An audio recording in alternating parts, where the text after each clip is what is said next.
If you were anything like me and are just thinking, there's plenty of water out here to fish, everybody just hang tight, calm down, chill. You got a home here. Welcome to the Go Show, celebrating all things outdoors, this beautiful outdoor playground of the state and world that we live in. Thanks for hanging out with us, and happy Monday. Hope you had some fun this weekend. Hope you got out and enjoyed this crazy weather.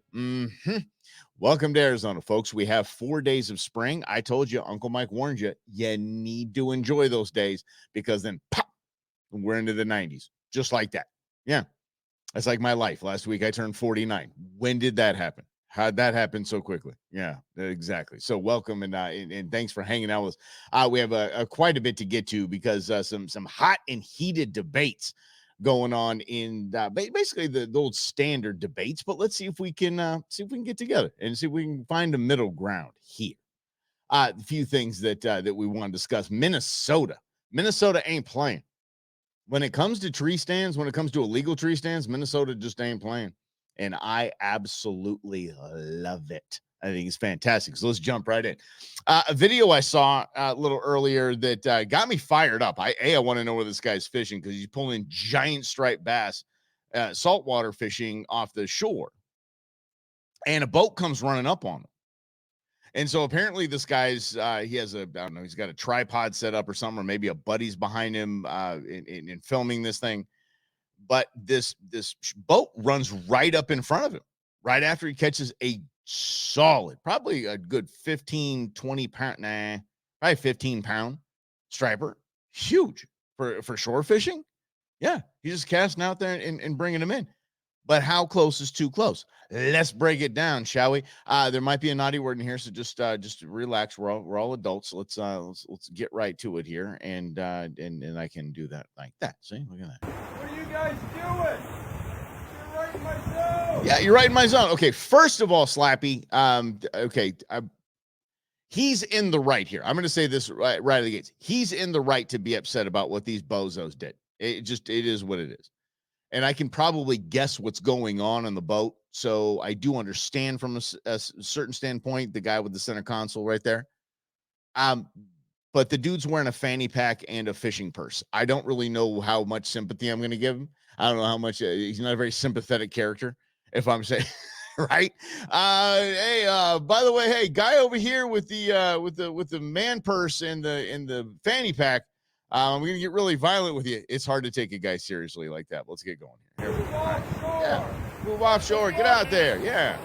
There's fish everywhere. Everywhere. Quite literally.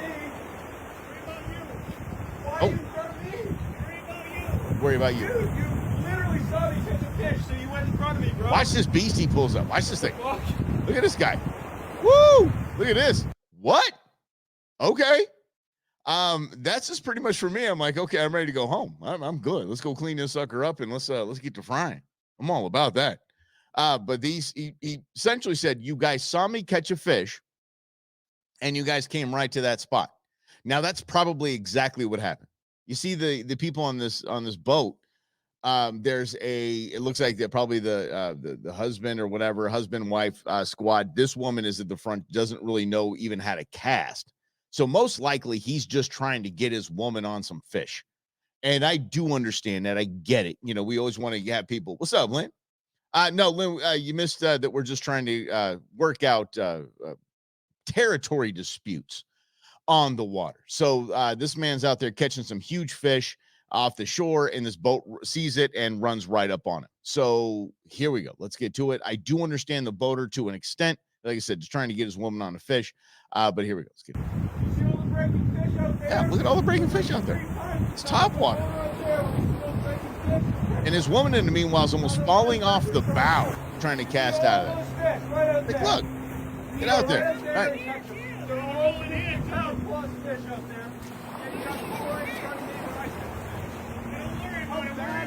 Don't worry about it. You worry about you. Okay, now here's now dude on the boat, you're making it about me. Dude on the boat, you're making it about him, essentially, is what you're doing. You worry about you. You worry about you. I would totally understand if they're just kind of cruising down the shoreline and saying, yeah, we're just working this line, dude, no big deal. Etiquette states, though, that you do. If you're working the shore, the etiquette does state that you give the angler from the shore, just give him a pretty wide berth and then get back to the line that you're drifting or however you're trolling or whatever you're doing. Just stay out of their lines and stay out of their stuff, especially if they're on the fish. I mean, it is what it is. That's etiquette. Okay. It might not be, it's not law, but it's etiquette. So the boater is in the wrong at this point. It's just, yeah, you worry about you. Yeah, worry about you. And then we're going to show you exactly why the boater's completely wrong. All those fish out there. Worry about you. Yeah, here he goes. It's true, they did. They pulled right up on him. Yeah, what the hell, man? Come on. Yeah. Oh, you're bad at fishing. Okay, okay. And everyone in this argument is bad at insults and bad at trash talking. You worry about you. And then you're bad at fishing. Oh my goodness. Don't worry about it. Here it comes. You're just bad. Idiots all. Yeah. Yeah, look, the fish are right over there.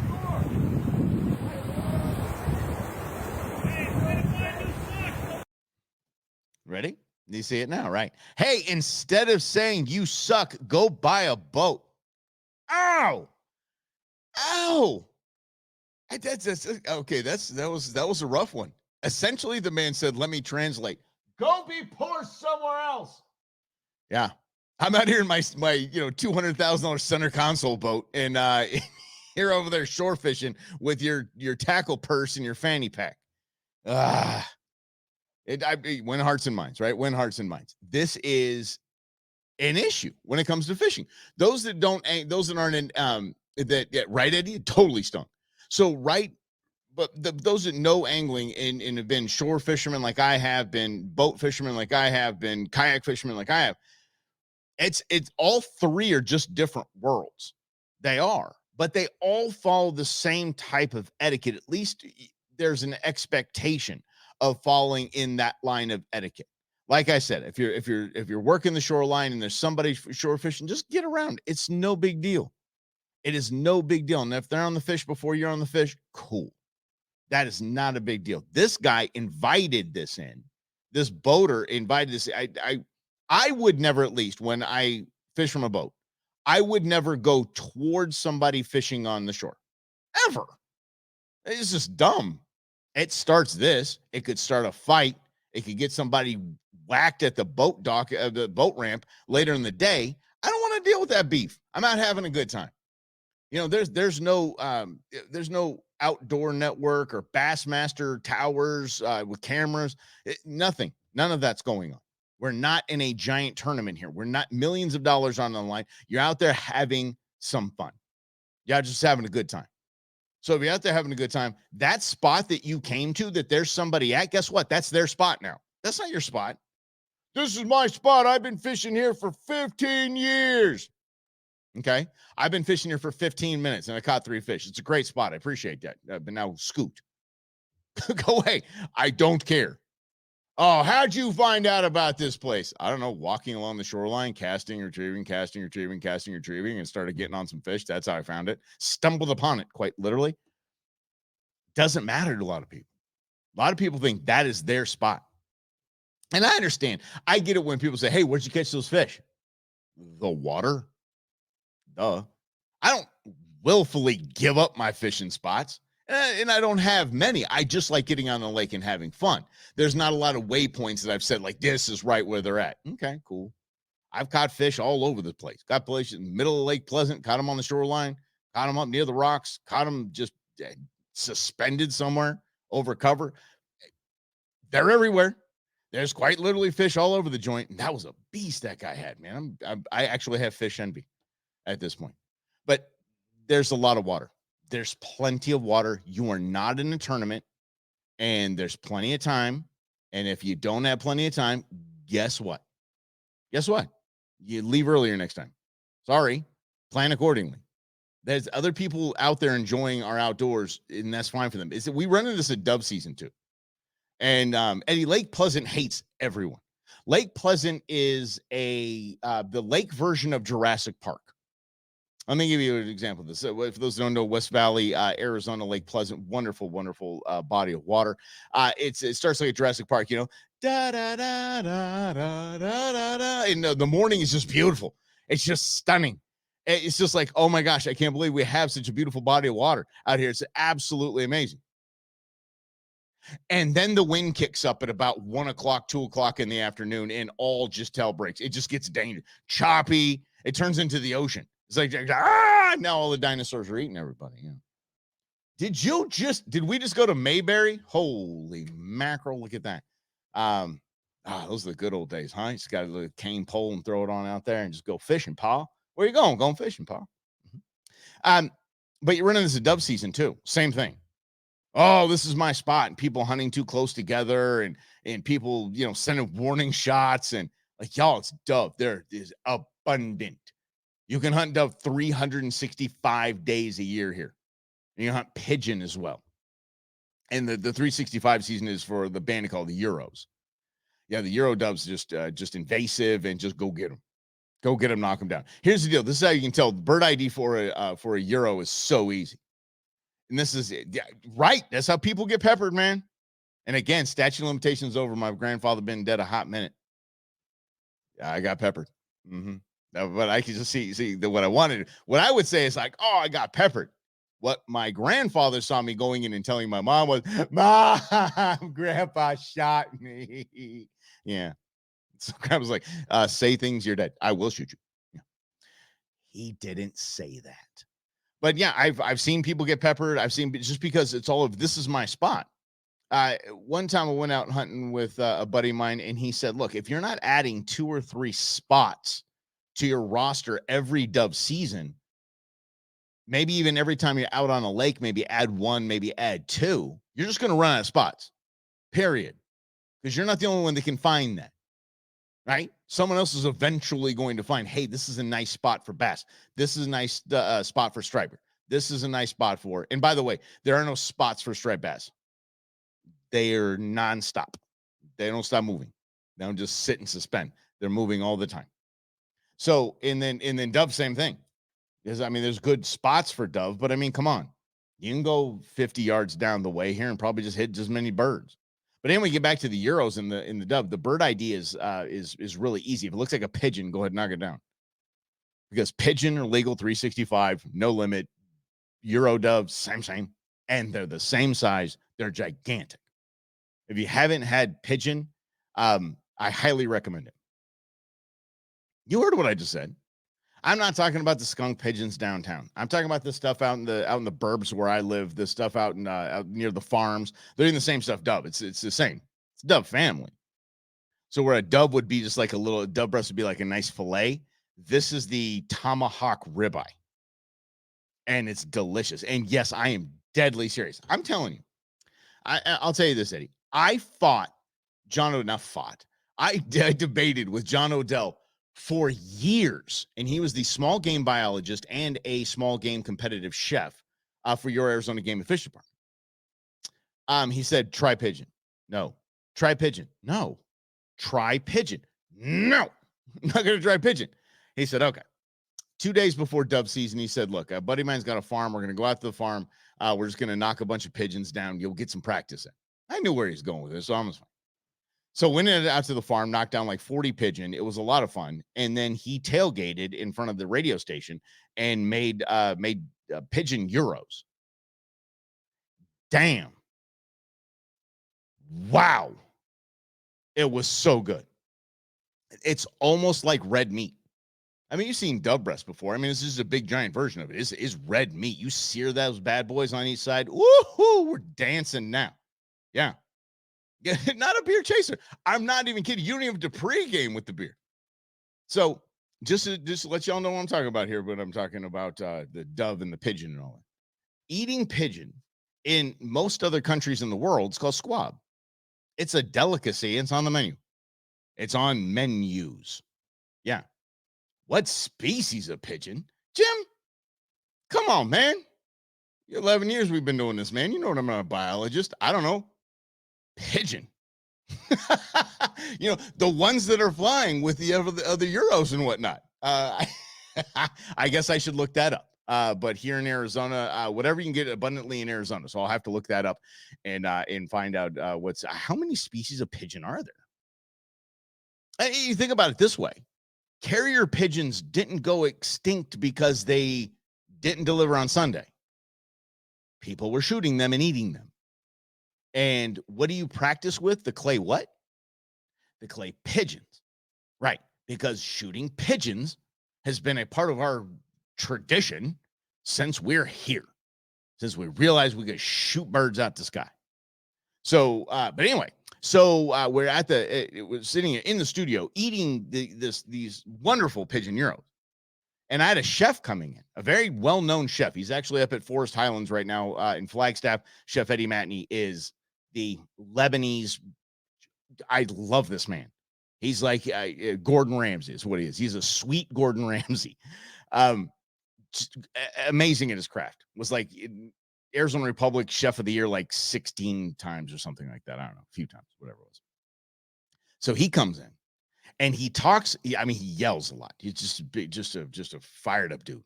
He said, "Michael, I'm not eating a beef rat." That's what he yelled. I said, "Chef, I don't care, man. Get in here. We're talking about cooking dove, dude. Get in here." And there's John Odell's cooking. So Eddie Matney is staring. The chef is staring at this bowl of pigeon meat, just staring at it. And just eyeballing it the whole time. He's not concentrating. Yeah, not concentrating a lot. And so at the end, when he walks away, when he's leaving the studio, he's like, "Fine, I'll try it. Here, give it." And he like grabs a sliver of it. He puts it in his mouth and he does like chefs do, right? He does the whole, okay, I'm tasting a little bit of this. He swallows it. He pauses a minute. And he looks at John Odell and he said, "If you blind serve that in my restaurant, people would think it's filet." Truth. No lie. I I'm not out pigeon hunting a bunch, but I should be. How fun is that? So, it's delicious and it's, yeah. So anyway, but that's the thing. That's if you find a spot, guess what? If someone else there, ain't your spot anymore. It isn't, unless it's on your land, which we're going to get to in a minute here. And it's absolutely delicious what Minnesota's got going on. Holy mackerel. Yeah. Okay, yeah, y'all gonna have to. You're just gonna have to try. I think I'm just gonna have to. We're gonna have to figure out an event. Maybe we can get out there at Tony's spot out in the West Valley, and we can maybe give it a shot. Maybe do some pigeon hunting or some dove hunting or something like that. We got to figure this out. And no, Lynn, I'm telling you, hunting isn't complicated. Territory is complicated. Territory is very complicated. There's parts of hunting, even dove hunting, which I think is the best introduction to hunting you could possibly take anyone to do. Bird identification is an issue, but it's complicated, but it's manageable and learnable, and you just kind of start grooving, and you get what you're looking at. But just as far as hunting though, it's territory. It's when it comes down to, this was my spot, that was your spot. This was, no, I've been here first. No, I was here first, and no, you saw me loading up at the truck, and just y'all scoot a few yards down that way. Everybody's good. Here's our shooting lanes. Everybody's good. I have seen, what up, Grizz? I have seen youth.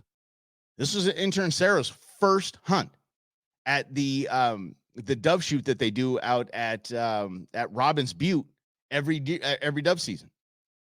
50, 70 kids. The vast majority have maybe, if they've ever shot a firearm, maybe once or twice. Most of them are borrowing shotguns. This is all put on by Game and Fish. It's the first birds that shoot down this firing line. It's because the pop, and everyone's safe. Like all these kids lined up. There's mentors with them, things like that. All these kids lined up, and everybody's safe. So territory is one thing. I get it. That's your spot. Fine. Do you set up just a few nuggets down the road? Introduce yourself, man. Say, I got some fresh coffee in the truck. I got some donuts. Do you want to? Can I get you something? I'm we're rolling up here same time. Do you mind if I we just kind of scoot over here and over there? Yeah, cool. Get to know somebody. Make a friend. Don't do like these clowns and start yelling at each other. Winning hearts and minds, peeps. Winning hearts and minds, and that even means within our own ranks of the outdoors men and women that we have here. Thanks for hanging out with me. An interesting observation.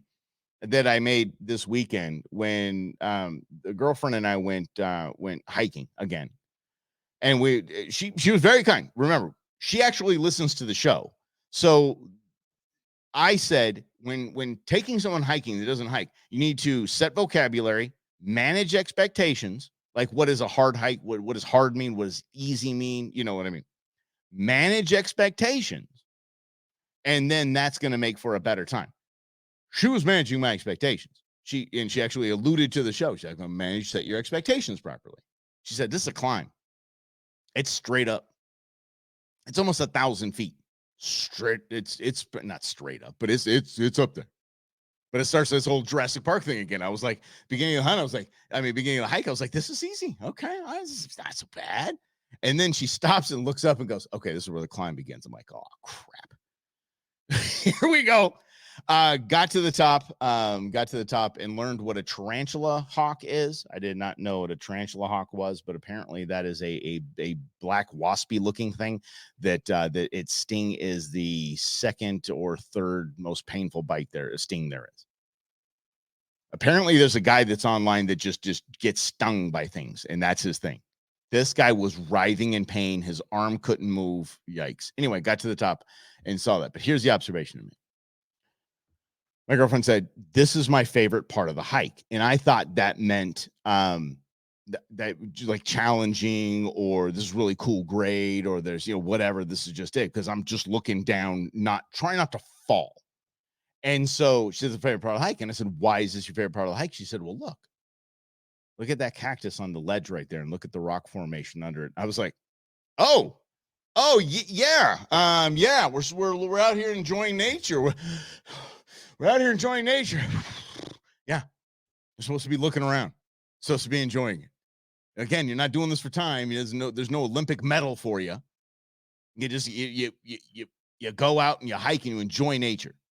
You enjoy everything. She's like, "Oh, I want to see the blooms on the hedgehog cactus." I'm like, "Oh, cool. The hell is a hedgehog cactus?" I have no idea. But okay, we're supposed to be looking up instead of looking down and just focusing on not falling. That's so I've learned. We're learning this together. We're learning this together. All right, let's get to Minnesota. Minnesota gone straight off the rails, and it's funny to me when they call it DNRs, the Department of Natural Resources. It's Minnesota's like Arizona Game and Fish Department. DNR, Department of Natural Resources, Department of Conservation, they call it in some Midwest states. They're all the same thing. So when I say Department of Natural Resources, that is the same as your Arizona Game and Fish Department. By the way, Ed Sanchez will be joining me tomorrow. Ed Sanchez is Game and Fish's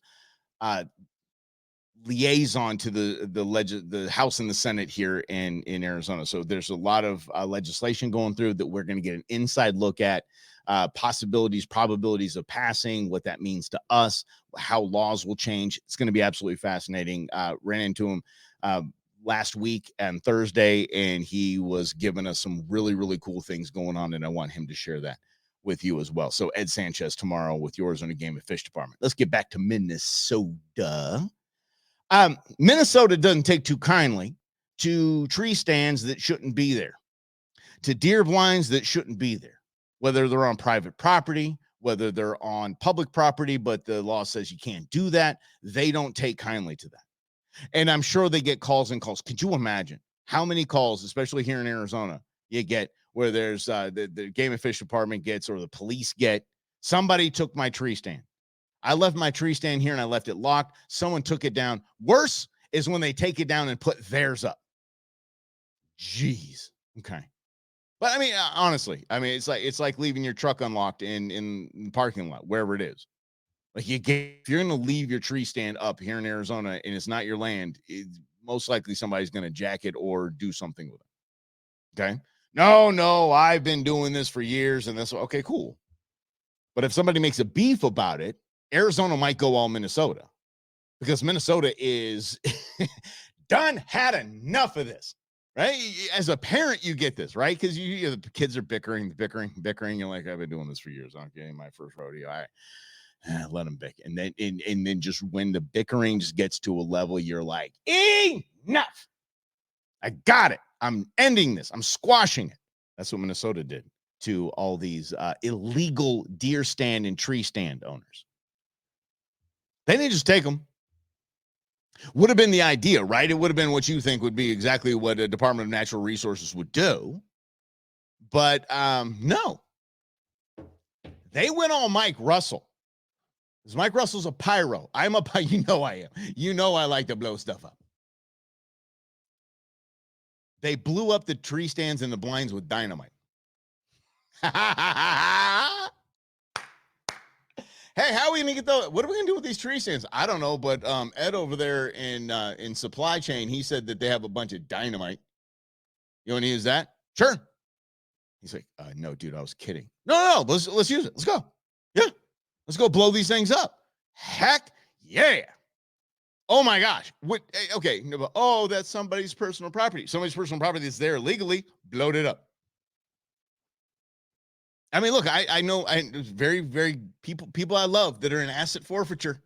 And if you don't know what asset forfeiture is, if I'll use Game and Fish as an example.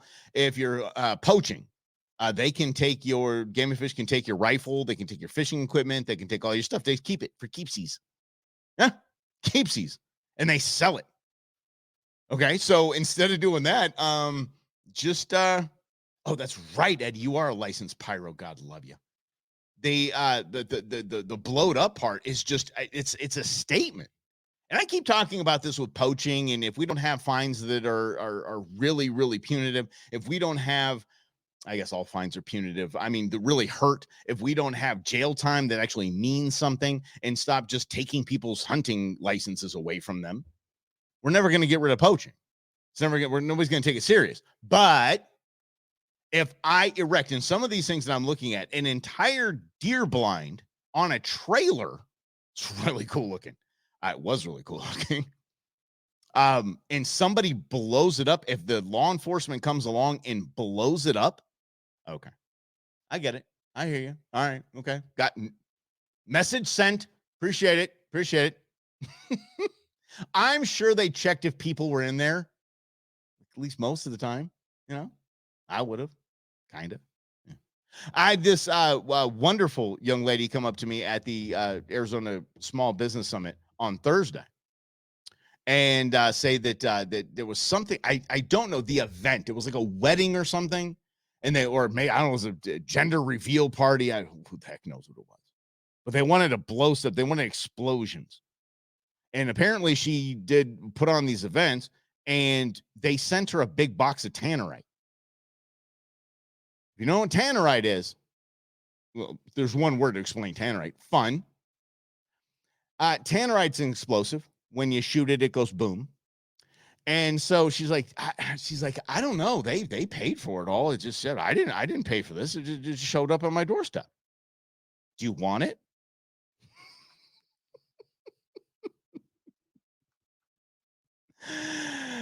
Yeah, I'll get it. I'll take it off your hands for you. I'll take a whole box of tannerite for free. I think I can. I'll one up you. I'll bring a couple bottles of wine. I'll say, hey, thanks. Appreciate the box of tannerite. Holy mackerel. Yeah, so we're waiting to hook up on that. That's yeah, I will blow things up. And by the way, she was like, I don't know where I could do it. I want to do it, but I don't know where I do it. And I said, this is probably why I haven't heard from her. I said, oh, you just call your local fire department. They'll tell you where you can and can't use it. Have you ever, men especially, men, have you ever said something to your girlfriend, your wife, and it comes out and it's almost in slow motion and you're wanting to take it back? Oh, exactly what you said. You want it taken back. It's exactly what happened. That's exactly what happened. I said, you just call your local fire department and they'll tell you where you can shoot it and set up. Yep. Might have just talked my way. Friendly advice out of a big old box of tannerite. Nice job, Michael. Mm-hmm. I went out a few times with some tannerite. It was a lot of fun. And everybody, especially out in the shooting areas, did you watch that bear cub? I actually am going to probably talk about that on Wednesday. That bear cub story is write up exactly what we talked about. I appreciate that. But yes, bear cub story definitely coming up. What could be the harm of pulling out a bear cub a tree to take some pictures with it? Could possibly go wrong. Anyway, I was out in the desert. We were shooting just little water bottles. We were filling tannerite water bottles. So pop, pop, pop. That gets attention fast. And I'm not talking about like legal attention or anything like that, because where we were, that was all good. People coming up. What are you guys shooting over here? Nothing. No. I heard it. What do you guys say? There's some exploding squirrels out there. They're 365 season exploding squirrels. You might have heard them. They're loud. Yeah. But tannerite is too much fun. I was surprised when I saw you can just pick it up at Cabela's, or do we have Cabela's anymore? Is it Bass Pro? Yeah, no. You can get it. You can get it at the Stowe. All right, let's do this before we bounce out of here. Somebody wrote something. Let's check it out. The bear cub story I'm all about. Pellet gun. Wait, quail out of the backyard one time. Oh my goodness sakes! I think you meant to say pellet grilled, because I don't know if you. I don't want to talk about pellet gunning. Pellet grilled quail out in the backyard one time. A little garlic and butter, became nice and tasty. Yeah. Oh, you might have pellet gunned. Yeah. Mm-hmm. Do you know air rifles are? I would check with your local authorities, but from what I understand it, pellets that's not a firearm. May be discharged. Just saying. And let me tell you something. Quail is so good. Quail is so dang good. I tell you what. Ed Sanchez from your Arizona Game and Fish Department will join us tomorrow. There's a lot of legislation that has to do with boating, with off-highway vehicles, licensing. Like there's dust-ups going on legislatively. There's a big item that they're trying to tackle right now at our state legislature, and this stuff's being kind of put on the back burner, but needs to get done and tackled. So there's time to learn about these pieces of legislation tomorrow that will impact you, that will impact our wildlife, will impact our conservation efforts. So it's good to know and good to learn about these things. And then you can contact your local representative and give your opinion, so to speak. All right. So that's it. Ed Sanchez from your Arizona Game and Fish Department, the legislative liaison for your Arizona Game and Fish Department, will join us tomorrow. Have a great afternoon, everybody. Thanks for hanging with us. Had a good time today. See you guys.